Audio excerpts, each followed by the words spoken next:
Hello मेरे प्यारे दोस्तों, आप सभी को मेरे यूट्यूब चैनल कहानी का खजाना में स्वागत करती हूँ।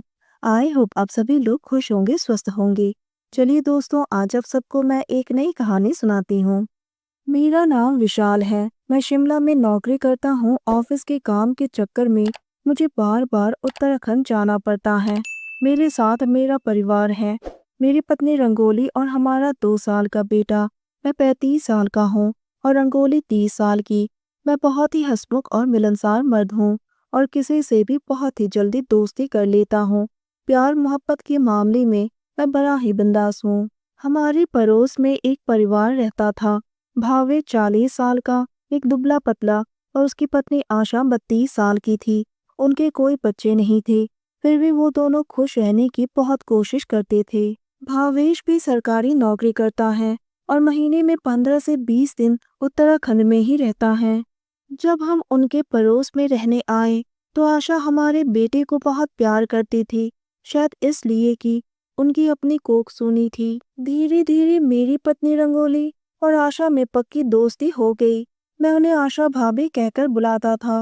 वो अक्सर हमारे घर आती हैं और मैं रंगोली के सामने ही उनसे हंसी मजाक करता था। मैंने हंसते हुए कहा कि भाभी आप बहुत ही खूबसूरत हो। वो बुरा नहीं मानती, बल्कि चहक कर जवाब देती, भैया आप भी बहुत हैंडसम हो। आशा भाभी एकदम गोरी चिट्टी और पहाड़ी औरतों की तरह गोल चेहरा और छोटा कद है।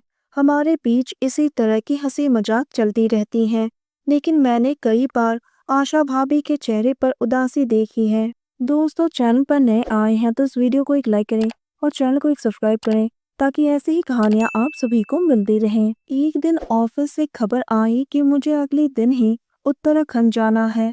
मैं शाम को घर पहुंचा। आशा भाभी उस वक्त हमारे घर पर थी। मैंने रंगोली और आशा के सामने बता दिया कि कल रात की बस से मुझे 1 हफ्ते के लिए उत्तराखंड जाना है। आशा भाभी थोड़ी देर बाद अपने घर चली गई। अगले दिन मैं ऑफिस से दोपहर में ही घर आ गया। रंगोली ने कहा, विशाल तुम्हारे लिए एक खबर है। आशा भाभी भी तुम्हारे साथ उत्तराखंड जाना चाहती हैं।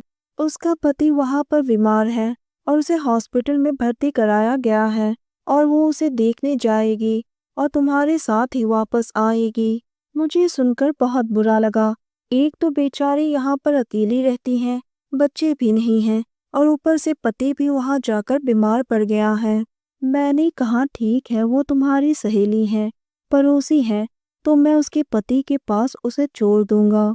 उसी वक्त दरवाजे की घंटी बजी। रंगोली ने दरवाजा खोला तो आशा भाभी थी। वो अंदर आई। मैंने हंसकर कहा, भाभी आप तो बिल्कुल सही टाइम पर आई हो। आप अपने कपड़े पैक करो, रात के 7 बजे हमारी बस है। हम दोनों बस में चढ़ गए। रात के 9 बजे थी। बस की लाइट्स बंद हो गई और बस पहाड़ी रास्तों पर हिचकोले खाती उत्तराखंड की ओर बढ़ रही थी। आशा भाभी मेरे बगल वाले सीट पर थी। बस के झटकों से हमारी बदन आपस में टकरा रहे थे।